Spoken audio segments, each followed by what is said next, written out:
Baik, Assalamualaikum warahmatullahi wabarakatuh. Perkenalkan, nama saya Hasbi Yunus Nasution. Pada video kali ini, saya akan menjelaskan mengenai tugas UAS Praktikum Big Data yang telah diperintahkan kepada kami anak kelas B pada pertemuan yang lalu. Nah, di sini tugasnya diperintahkan untuk menjelaskan materi pertemuan 1 sampai pertemuan 6 yang sudah dipelajari sebelumnya menggunakan bahasa sendiri. Lalu selanjutnya kemudian terapkan dalam bentuk contoh data dari materi pertemuan 4 sampai pertemuan 6. Nah, di sini materinya dipilih sendiri, salah satunya saja. Lalu selanjutnya jelaskan dalam bentuk PDF. Nah, di sini saya akan menjelaskan materi pertemuan 1. Di sini saya membuka modulnya saja, tapi mau nggak melihat isinya, hanya menampilkan panduannya saja. Hmm. Di sini materi satunya itu tentang tentang pengantar ekosistem Big Data dan PySpark dasar. Nah, dari modul pertemuan satu ini yang saya pahami, intinya di sini menjelaskan kenapa perpindahan dari sebuah sistem ke sistem yang lain yang bisa kerjanya itu dengan kelompok atau berbarengan. Nah, gitu. Maksudnya itu terdistribusi. Nah, gitulah maksudnya. Lalu ada teori 5V, yaitu yang pertama volume, velocity, veracity, variety, dan yang terakhir itu value.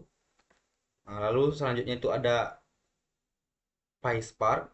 Nah, Spark ini dikenali dengan arsitektur driver workernya.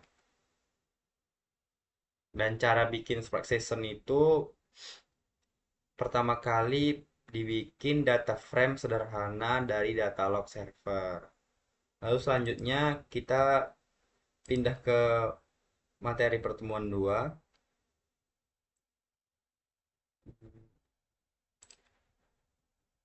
Ini pertemuan 2. Nah, ya, ini pertemuan 2. Nah, pada pertemuan 2 ini membahas tentang ingesti data ke Hadoop Distributed File System atau yang biasa disebut yaitu HDFS. Nah, pada modul pertemuan 2 ini yang bisa saya pahami itu bahwa HDFS ini pada modul ini lebih mengarah ke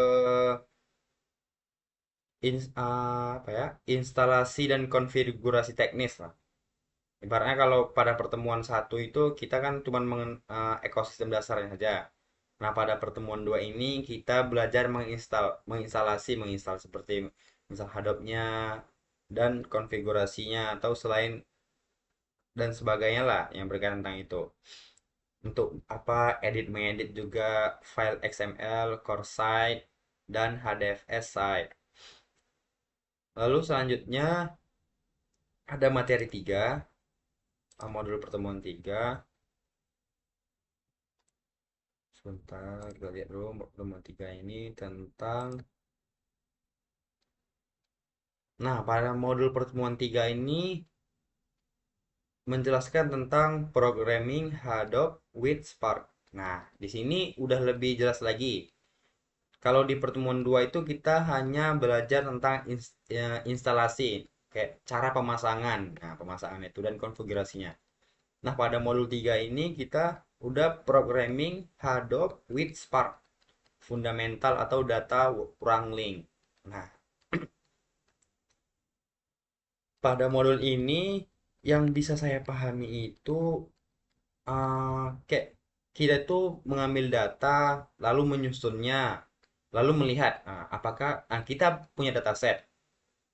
Lalu dataset ini kita lihat apakah data yang lengkap, kita mencari informasi dari data tersebut, kapan, tanggal, atau mungkin di dataset itu ada harga, kita lihat harganya berapa.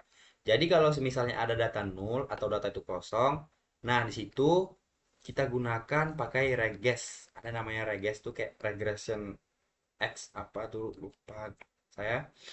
Nah, untuk menarik informasi dari teks dari dataset yang panjang, terus inputasi nilai. Nilai kosong, ada nilai kosong tuh kita isi. Kita bikin kolom baru dengan kalkulasi baru berdasarkan logika dataset tersebut. Itu lebih kurangnya pada modul 3. Lalu ada modul 4. Nah, ini pertemuan 4. Di pertemuan 4 ini kita membahas tentang Spark SQL, query kompleks, join, dan agregasi. Nah, pada pertemuan 4 sampai pertemuan 6, di sini kita udah belajar mengimplementasikan. Maksudnya itu kita udah belajar tentang membuat, caranya membuat. Kalau pertemuan 1 kita tentang ekonomi dasar, pertemuan 2 tentang instalasi dan konfigurasinya. Pertemuan 3 kita udah menyusun data, mengambil data atau mencari dataset itu. Nah, pertemuan 4 itu kita udah mulai menggabungkan dari pertemuan 1 sampai pertemuan 3. Nah, di pertemuan 4 ini kita menggunakan Spark, SQL, join, dan agregasi. Kalau di sini yang saya ingat eh, bahwa fokusnya itu gimana cara kita menggabungkan banyak tabel dalam dataset. Misalnya kita punya dataset terus banyak tabel. Nah, bagaimana cara menggabungkannya? Nah, cara menggabungkannya itu dengan menggunakan join. Lalu di dalam bagian join itu ada juga beberapa query seperti sum, average, dan count. Nah, sampai Windows function kayak rank dan selainnya. Lalu selanjutnya itu ada modul 5. Kita lanjut ke modul 5. Baik, oh enggak, kita ke pertemuan 6 belum. Kalau 6 sini, tapi dia modulnya modul 5. Pertemuan 5 ini Spark SQL atau optimisasi kinerja dasar. Nah, di pertemuan 5 ini yang saya ingat itu lebih ke tentang penyempurnaan gimana ya? Penyempurnaan kinerja yang telah kita buat terhadap dataset yang kita ambil. Misalnya kayak seperti ada konsep sesing biar data yang sering dipakai nggak usah dibaca ulang dari disk. Nah, pada pertemuan 5 ini intinya tuh kayak kita tuh menyempurnakan kinerja kita lah. Optimisasi kinerja dasar. Lalu selanjutnya langsung aja kita ke modul yang terakhir yaitu modul 6. Nih, di sini di pertemuan 7 ada modul yang terakhir tuh. Modul 7 itu menjelaskan tentang penerapan data store non relasional atau MongoDB.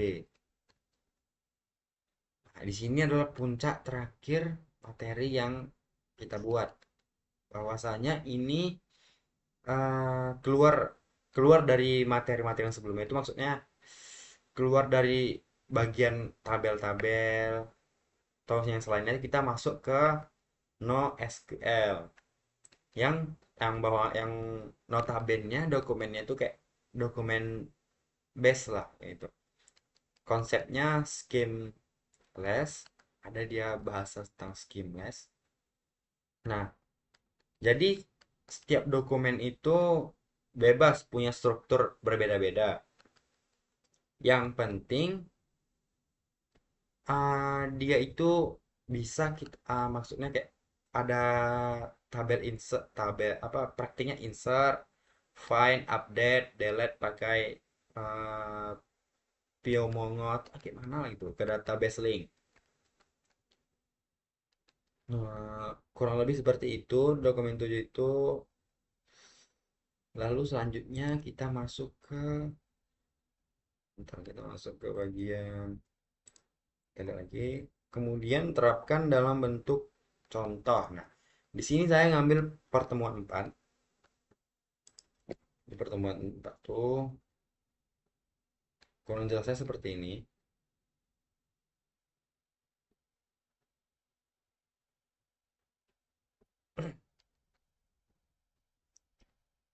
Di sini saya mengambil sebuah bagian itu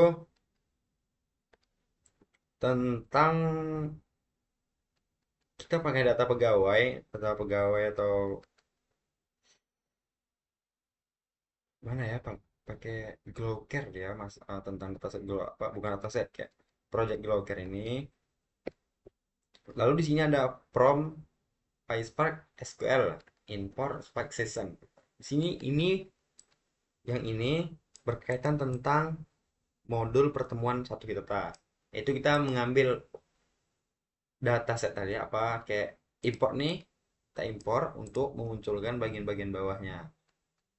Nah, ini ada data sesi, bahwa data itu diisi oleh 6 orang, Kak Rara, eh, dengan 2 orang tapi dengan 6 sesi. Ini kalau kalau di run muncul 2 tabel. Nah, bagian situ. Nah, ini kalau kita jalanin, nah ini sudah saya jalankan. Query omz sesi. Nah, di sini yang saya bilang tadi, pada materi ke-4 atau 3 tadi yang tentang join, optimisasi kinerja Firepark-nya. Nah, di sini saya maksud. Jadi di sini ada beberapa tabel, 1, 2, 3, 4, 5. Nah, di sini kita gabungkan menggunakan join. Join transaksi, live, TL on, SLID, sesi sama dengan TLID sesi. Yang maksud itu ini, ID sesi, tanggal, host namanya, platform. Nah, platform itu yang dia pakai itu apa? Misalnya Instagram atau TikTok. Nah, omset sesi ini jumlahnya. Nah, jadi dari query ini menghasilkan bahwa misalnya nih S4 nih, Kak Bimo. Dia itu kapan menggunakan Instagram? Aplikasi Instagram tuh kapan? Nih tanggal 2026, bulan 6 tanggal 2. Nah, ini memunculkan ini. Ini yang saya bilang tadi itu ada namanya regresi expression itulah. Dia mencari data dari yang telah kita buat itu. Lalu bagian yang terakhir tuh ada bagian 3. Nah, di sini ini bagian 3 ini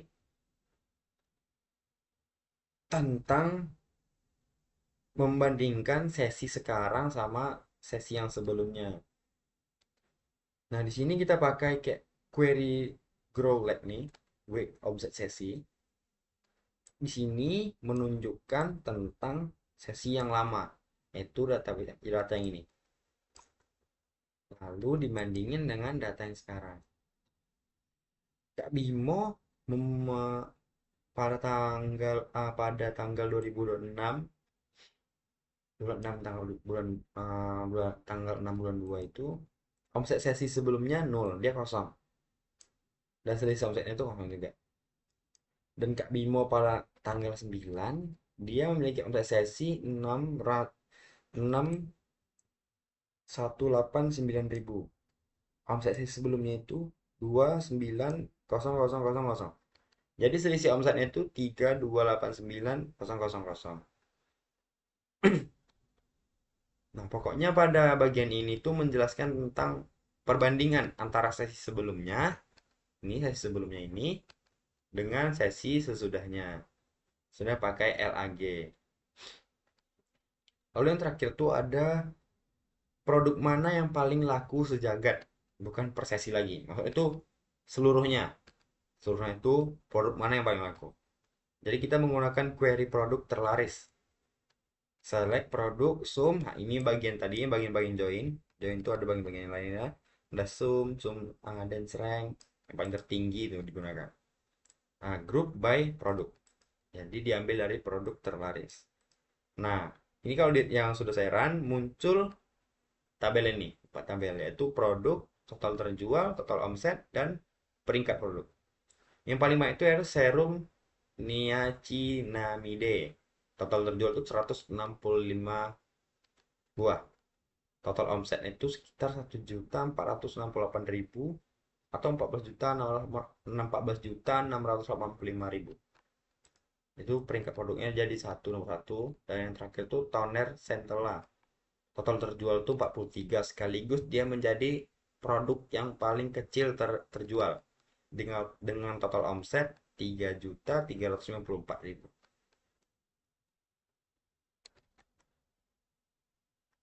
Lalu selanjutnya itu sudah habis. Nah, pada ini pada yang ini nomor 2 kemudian terapkan dalam bentuk contoh data materi pertemuan.